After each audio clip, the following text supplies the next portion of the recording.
Perdi, essa é a palavra que ainda me arrepia quando penso em tudo que vivi. Não foi só o casamento que escorregou pelos meus dedos. Foi minha vontade, meu riso, minha fé, meu corpo. Fui me perdendo aos poucos. E o pior é que eu nem percebi. Ele não chegou gritando, quebrando coisas ou me trancando em casa. Não. Ele veio com flores, promessas e aquele olhar que fazia até a minha mãe dizer: "Esse homem te adora." Pois é. E foi aí que começou o silêncio que me engoliu. Na primeira semana de casada, eu ainda me lembro, ele deixou meu café esfriar e disse com um sorriso: "Você costumava fazer melhor." Eu ri. Achei que fosse brincadeira. E ele me puxou pela cintura, me deu um beijo no pescoço e tudo virou graça. Mas dentro de mim ficou uma pontinha de dúvida. Será que eu fiz errado mesmo? No mês seguinte, ele reclamou da minha roupa, disse que parecia menina do interior. Engoli seco. Era a blusinha que minha avó tinha me dado. Não usei mais. E assim foi, devagarinho, como uma água morna que vai cozinhando a gente por dentro. Eu já não ria alto porque ele dizia que parecia coisa de gente sem classe. Eu não falava com os vizinhos porque ele achava que eram todos fofoqueiros e invejosos. Me afastei das minhas irmãs porque elas te usam, só ligam quando querem alguma coisa. E fui ficando sozinha. E o pior, achando que estava sendo cuidada. Mal sabia eu que aquilo não era cuidado. Era controle. Mas ele fazia parecer amor. Um amor cuidadoso, zeloso, quase paternal.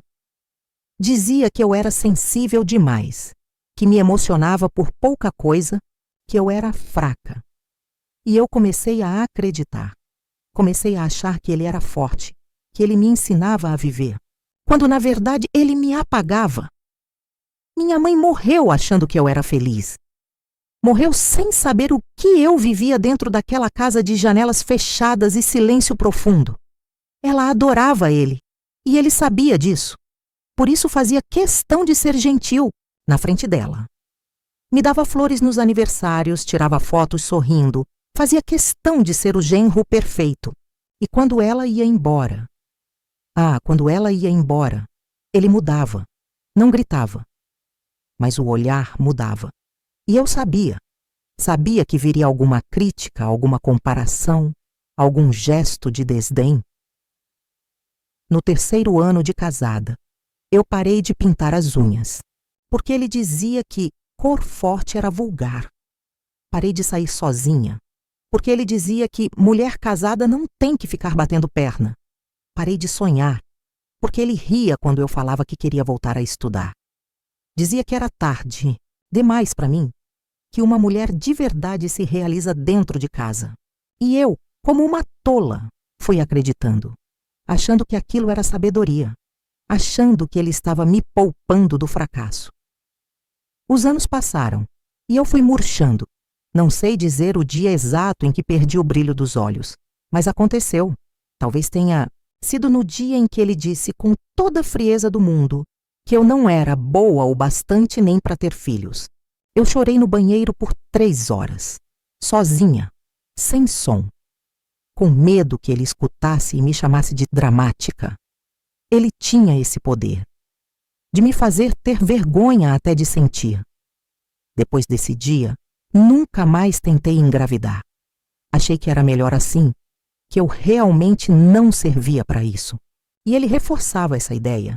Dizia que era melhor mesmo, que criança só atrapalha, que a gente era livre assim. Mas eu sabia que ele não queria filhos comigo. Não era uma decisão a 2. Era uma imposição disfarçada de consenso, como tudo entre a gente. A única amiga que eu tinha era a Carla, uma vizinha que me via pela janela. De vez em quando ela me chamava para tomar um café. E eu ia, escondida. Falava pouco, sempre olhando para o relógio. Um dia ela me olhou fundo e disse: "Você está desaparecendo." Aquilo me doeu como uma facada, porque era verdade. Eu não era mais eu. Eu era só a sombra do que ele queria que eu fosse. E mesmo assim, continuei. Porque achava que amor era aquilo. que se eu fosse mais calma, mais bonita, mais submissa, ele ia me amar de verdade. Mas amor não dói assim.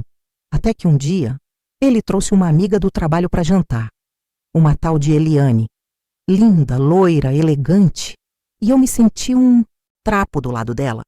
E ele percebeu, passou a noite toda elogiando a comida que ela trouxe, rindo das piadas dela, me ignorando na mesa da minha própria casa. Quando ela foi embora, eu tentei falar. Só tentei. E ele disse: se você fosse como ela, talvez eu te ouvisse. Aquilo me destruiu. Fiquei 3 dias sem comer. Me tranquei no quarto. Chorei até secar. E ele passava pela porta e dizia: drama de novo? Cresce, mulher. Foi ali que entendi que ele nunca me amou. Que tudo aquilo era sobre ele. Sobre como ele se via através de mim. E como eu deixei de brilhar, ele não tinha mais interesse. Porque narcisista é assim. Só ama o espelho. Comecei a sair de casa em silêncio. Ia até a praça, sentava num banco e ficava olhando o movimento. E ali, em meio a desconhecidos, eu me sentia viva. Um dia, uma senhora sentou ao meu lado e disse: você tem um olhar muito triste. E eu chorei. Chorei na frente de uma estranha, porque foi a primeira vez em anos que alguém me olhou de verdade. Voltei para casa com o coração apertado, mas com uma faísca. Algo dentro de mim dizia que eu ainda podia sair dali, que eu ainda podia me encontrar. E foi nesse dia que escondi meus documentos na bolsa.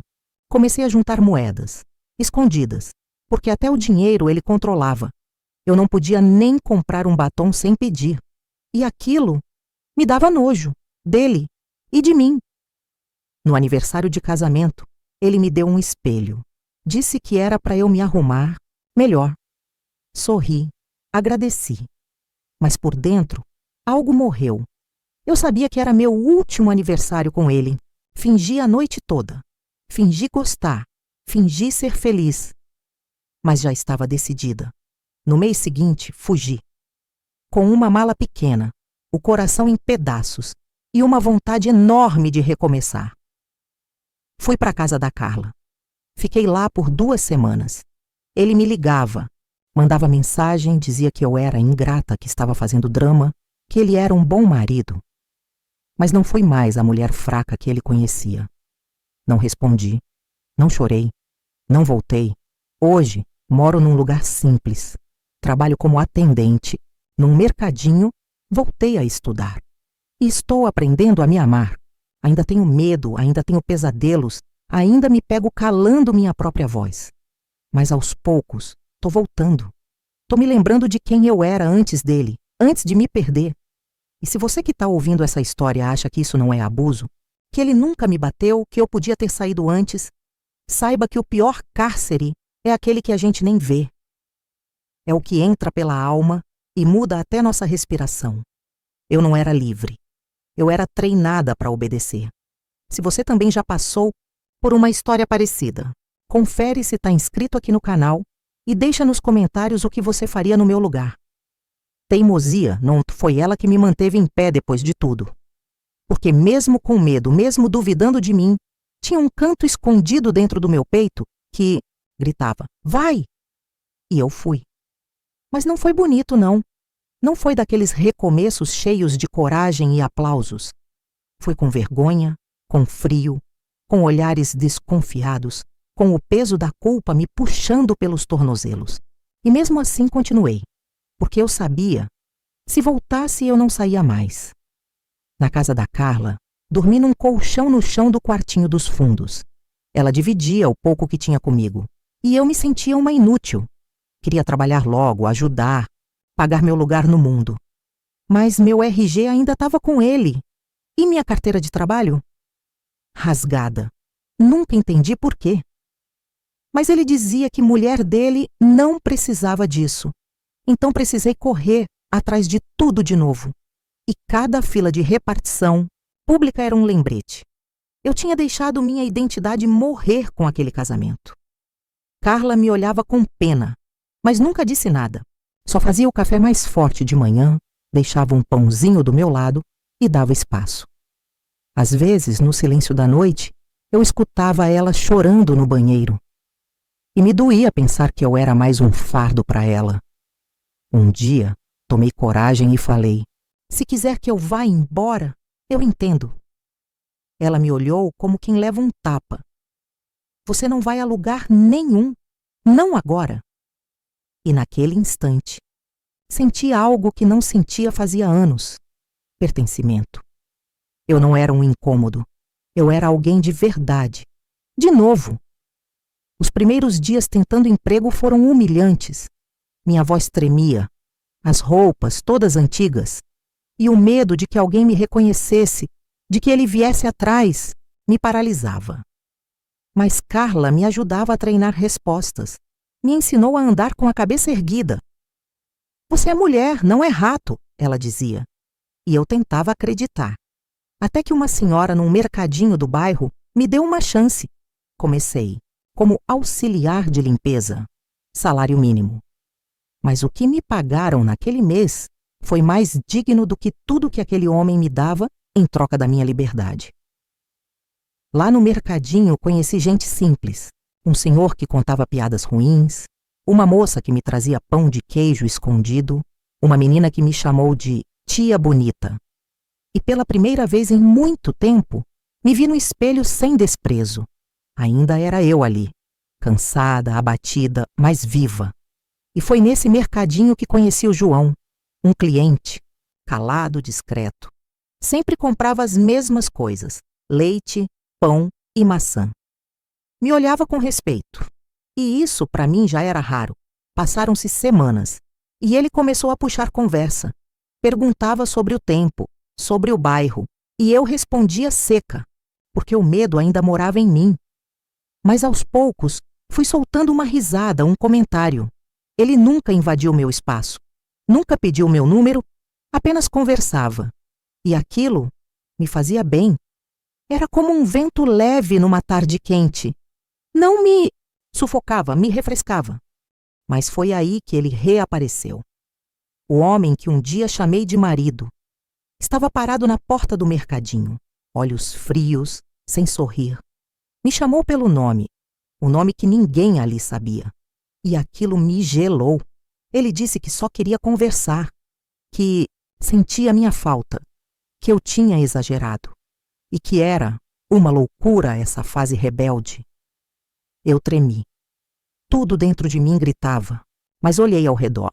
Vi a moça do pão de queijo, o senhor das piadas e atrás de mim, o João. E entendi. Eu não estava mais sozinha. Disse com a voz baixa, mas firme: volta para tua vida. Eu já encontrei a minha. E entrei, tremendo, chorando, mas entrei. Ele foi embora e não voltou mais. Talvez porque percebeu que eu não era mais aquela mulher moldável. Ou talvez porque viu que ali eu já tinha raízes novas. As semanas seguintes foram de recuperação. Emocional, principalmente. Comecei a fazer terapia gratuita num posto de saúde. E cada sessão era como desenterrar um osso antigo. Doía, mas libertava. Descobri que não era fraca, que fui manipulada, que aquilo que vivi tinha nome: relacionamento abusivo. E que muitas mulheres como eu estavam caladas, como estive. Com João, as conversas viraram cafés. E os cafés viraram passeios. Mas não foi fácil para mim. Qualquer gesto mais próximo me fazia encolher. Ele percebeu e me deu tempo. Nunca forçou nada. Nunca me pressionou. E aos poucos fui me permitindo. Pela primeira vez, senti que podia ser amada sem ser controlada. 1 ano depois da minha fuga, voltei à casa onde vivi com aquele homem. Não para vê-lo, mas para olhar para o meu passado com a força que conquistei. A casa estava vazia, alugada. Um vizinho me contou que ele se mudou para outro estado. Disse que ninguém sente falta, que ele nunca falava com ninguém, e aquilo me deu pena. Porque o narcisista só tem um amor verdadeiro, o espelho, e ele envelhece, e cansa, e um dia quebra. Hoje minha casa tem plantas, tem livros, tem música, tem risada, E tem silêncio, mas um silêncio bom, um silêncio de paz. Trabalho num mercadinho maior agora, com carteira assinada. Estudo à noite e tô terminando o ensino médio. Me olho no espelho sem medo, com carinho. E sei, ainda não sou inteira, mas sou minha. Se alguém me perguntasse se me arrependo de ter amado aquele homem, eu diria que sim, mas também não. Porque foi nessa dor que me descobri. Foi nesse vazio que criei espaço para mim. E se essa história servir para uma mulher só, já valeu. Porque ninguém merece desaparecer por amor. Amar não é se apagar. Amar é luz. E eu finalmente voltei a brilhar. Se você também já passou por uma história parecida, confere se está inscrito aqui no canal e deixa nos comentários. O que você faria no meu lugar? Liberdade. Foi essa a palavra que aprendi a carregar no peito como uma medalha, mesmo que ninguém visse, porque a minha vitória não teve fogos de artifício, não teve festa nem abraço de parabéns. Minha vitória foi silenciosa, como foi minha dor. Mas ela veio, e quando veio, me ensinou que a maior conquista da mulher não é um casamento, nem filhos, nem estabilidade. A maior conquista é voltar a ser dona de si. Depois daquele reencontro com o passado, aquele homem parado na porta do mercadinho, com o mesmo olhar que por anos me fez tremer, alguma coisa dentro de mim se quebrou de vez. Mas dessa vez foi uma quebra boa, como uma concha rachando para deixar sair a pérola. Eu finalmente entendi. Não era mais refém. Ele não podia mais me tocar, nem com palavras, nem com lembranças.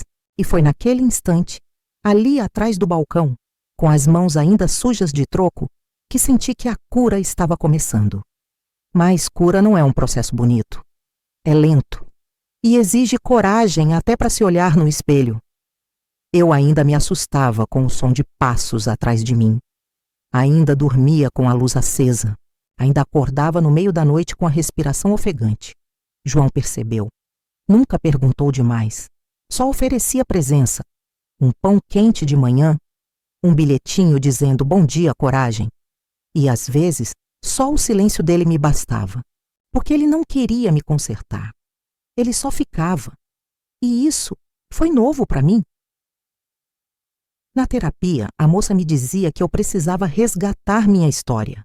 Que antes dele, antes da dor, existia uma mulher cheia de sonhos. E foi aí que me lembrei.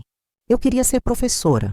Lá na adolescência, eu adorava dar aula para as minhas primas, fingia que tinha uma lousa, montava caderno de chamada. Mas aquilo tudo ficou para trás quando comecei a namorar aquele homem. Porque ele dizia que professora ganha mal, e mulher minha não vai viver de saláriozinho. Comecei então a escrever. Primeiro em papel de pão, depois em caderno velho. Eu escrevia sobre meus dias, meus sentimentos, minhas descobertas. Escrevia para me lembrar de mim. E sem perceber, a escrita virou meu remédio. João um dia leu um trecho e disse: "Você devia mostrar isso para alguém." E eu ri. Disse que ninguém ia querer saber. E ele respondeu: "Eu quis." E ali, mais uma rachadura se fechou dentro de mim. Foi ele também que me ajudou a montar um perfil nas redes sociais. Simples, só para compartilhar meus textos. No começo eram poucos likes, 1 ou 2 curtidas. Mas as mensagens... as mensagens.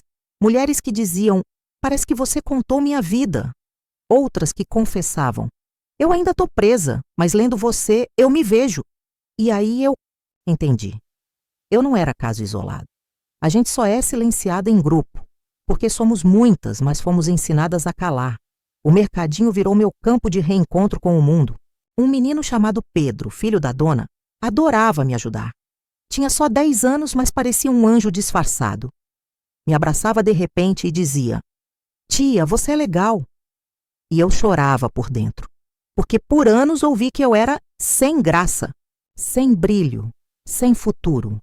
E agora, uma criança me via com afeto. Um dia, tive que voltar na antiga casa para buscar documentos que só achei anos depois num baú velho guardado com Carla. Fui com o coração apertado. João me levou, mas ficou no carro. Eu quis entrar sozinha. A porta já era outra, a janela pintada de outra cor. Não tinha mais nada meu ali. Mas mesmo assim, minhas lembranças estavam impregnadas nas paredes. Cada canto daquela casa carregava um choro meu, um silêncio meu, uma culpa minha. Peguei a caixa e, antes de sair, respirei fundo e disse: eu sobrevivi. E saí, sem olhar para trás. Com o tempo, João me pediu em namoro, não com anel, nem flores, mas com um: posso caminhar com você mais de perto? E aquilo me desmontou, porque nunca ninguém me pediu nada, só tomavam de mim.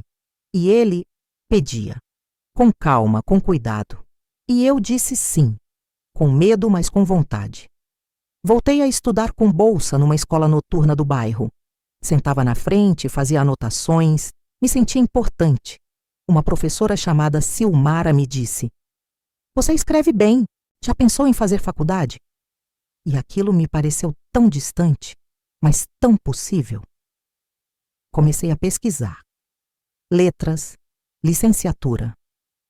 E uma faísca nasceu. Com a ajuda de João e da Carla, prestei vestibular. E quando o resultado saiu, eu chorei. No colo da Carla como uma criança. Passei. Era só isso que eu conseguia dizer. E ela, com os olhos marejados, respondeu: você voltou. E voltamos juntas, porque ela também se libertava ao me ver florescer. Amizade verdadeira é isso, a gente cresce junto. No primeiro dia de aula cheguei tremendo, achando que iam rir de mim, que iam dizer que eu era velha, ultrapassada. Mas fui recebida com carinho, com respeito, e em poucas semanas ganhei meu lugar ali. Me chamavam de tia da literatura. E eu sorria, porque agora eu era a mulher que eu sonhei. Mesmo que só agora, mesmo que depois de tudo, aos poucos, fui organizando meus textos num caderninho digital. João me ajudou a fazer um pequeno e-book. Nada grande, só para distribuir de graça para as mulheres que me escreviam. E o que era só um alívio virou luz para muita gente. Recebia mensagens do Brasil inteiro. Gente dizendo que se separou, que pediu ajuda, que teve coragem. Nunca pensei em ser famosa. Só queria ser útil. E de repente, era. Meu passado, que antes era minha vergonha, virou ponte. Eu contava, sim, das humilhações, dos silêncios, dos abusos. Mas também contava da reconstrução. Porque sobrevivente não é quem só viveu o inferno. É quem saiu dele com dignidade. Hoje, minha casa tem cheiro de bolo, tem rede na varanda, tem livros pela sala. E sim, tem amor. Um amor leve, sem controle, sem posse, sem medo. Às vezes, ainda choro. Ainda sinto saudade da mulher que fui, mas me abraço. E digo para mim mesma: você voltou, porque no fundo, tudo o que a gente quer é voltar para casa. E a minha casa hoje sou eu mesma. Se você também já passou por uma história parecida, confere se está inscrito aqui no canal e deixa nos comentários o que você faria no meu lugar. Esperança. Foi ela que ficou acesa no fundo dos meus olhos, mesmo quando tudo ao redor escurecia. A chama fraca, escondida, quase apagada, mas nunca morta.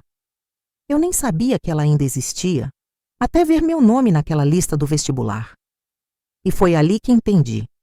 Mesmo nos anos em que vivi sob as ordens de um homem que me fazia acreditar que eu não era nada, uma parte de mim resistia. E esperava. Esperava o momento certo para florescer. Meus primeiros dias na faculdade foram como entrar num mundo novo. Eu olhava tudo com cuidado, quase com culpa, como se estivesse invadindo um lugar que não era meu. As meninas mais novas me chamavam de senhora, mas com respeito. Um deles, o Diego, me ofereceu o lugar na frente e disse: a senhora tem cara de quem vai tirar nota alta. E eu sorri com vergonha, mas com o coração tão cheio que nem coube no peito. Nunca imaginei que alguém pudesse olhar para mim e ver inteligência, força, potência. João ia me buscar às vezes com café numa garrafinha, me ouvia falar da aula, dos livros, dos debates. Ele não entendia tudo, mas prestava atenção, e isso bastava.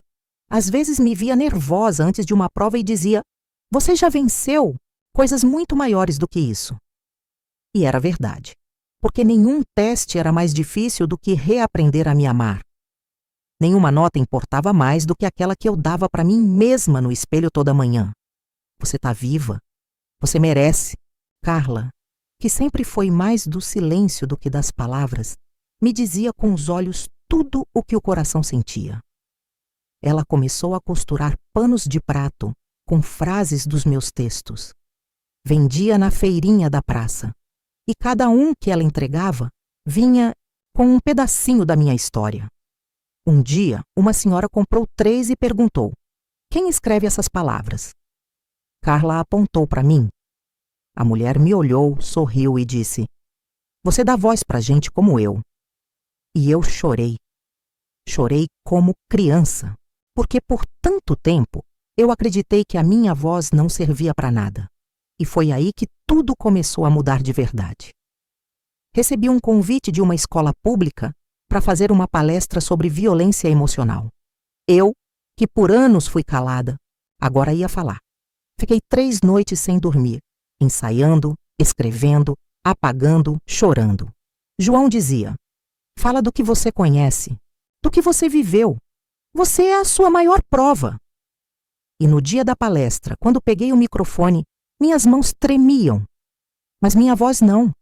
E eu falei.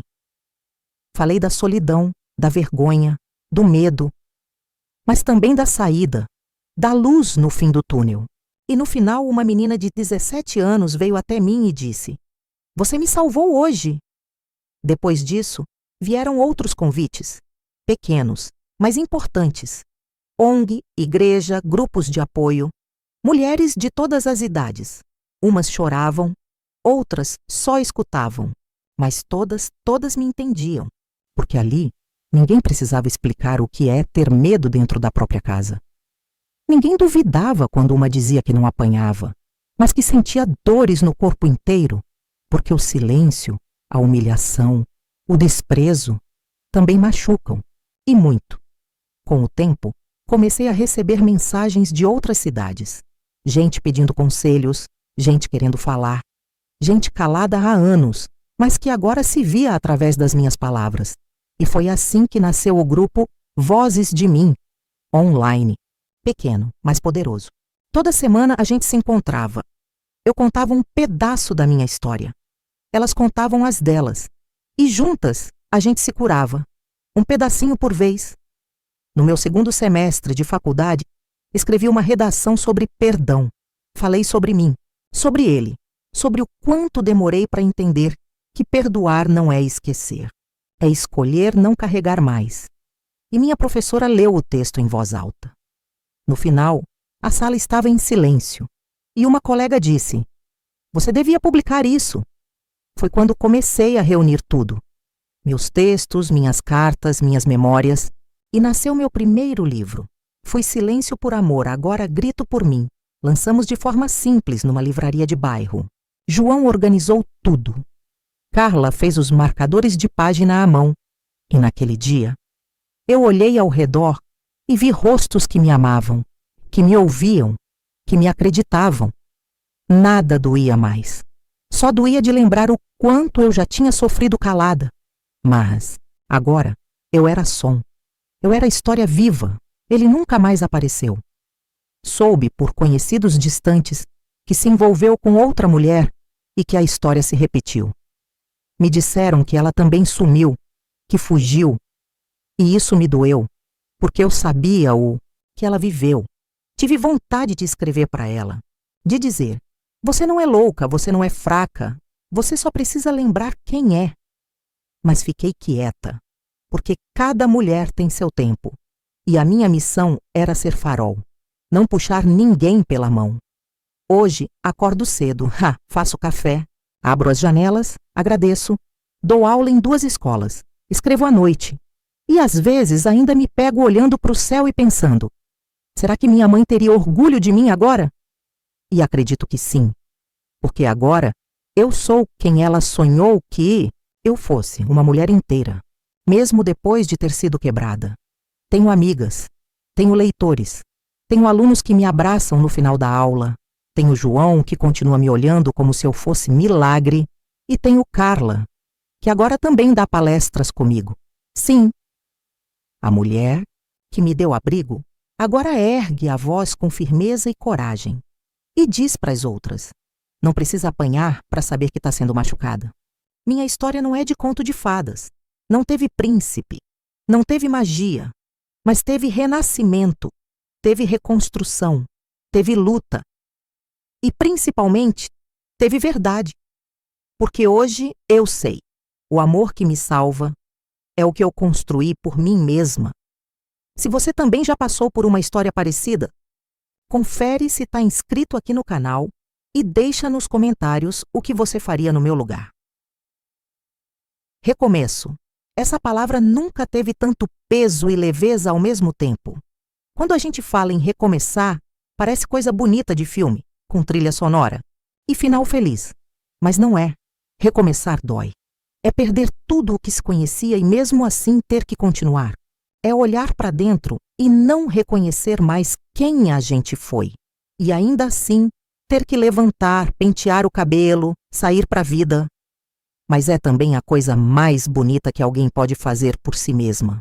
Porque recomeçar é o ato mais profundo de amor próprio que existe. Hoje, quando olho para trás, vejo uma estrada longa e solitária.